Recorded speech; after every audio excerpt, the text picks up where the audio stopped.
Fill is an option available to all shapes in Gravit and allows you to apply colours and styles to the background of these shapes. To begin this tutorial, I will be creating a rectangle to showcase all of the different settings. The first step is to select your shape and select the fill option over on the format panel. The setting that is default is the fill of a single colour of your choice. While covering the basic fill feature, I will cover some of the other useful tools within the fill box.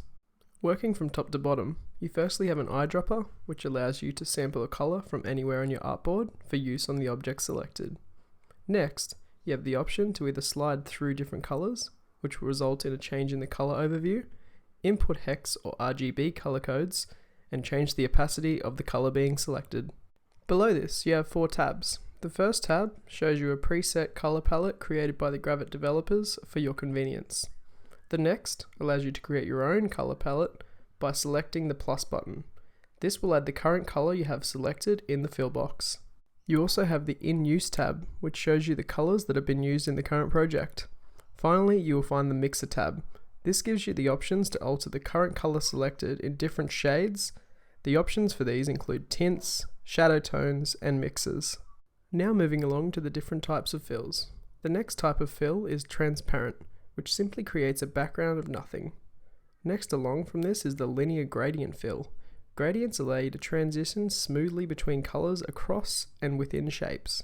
By default, the second gradient colour for a shape will be set to black. To alter this, select the small rectangle in the bar above the colour picker and you'll be able to change the colour. To add more colours to a gradient, simply click anywhere on the gradient line and change the colour. This can be done as many times as you like. Once you've selected a colour combination that you like for the gradient, you can also make further changes to the gradient. While you have the fill box open, you should also notice some handles over the shape in the artboard. You can use these handles to move the gradient around.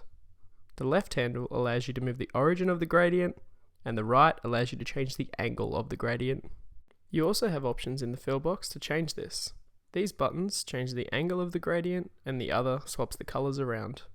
All of these settings for gradient are then also transferable to the radial gradient. The only difference here is that the handles are slightly different for radial gradients. Moving the center point of the handles will change the origin of the radial gradient, and the X and Y handles will allow you to skew the circle where the gradient comes from. To demonstrate the final fill setting, I will firstly add an image. Once the image has been added, you must ensure it is behind the shape of interest in the Layers panel. Once this has been done, reopen your fill settings and change the fill type to background fill. From here, it would look like a transparent background would.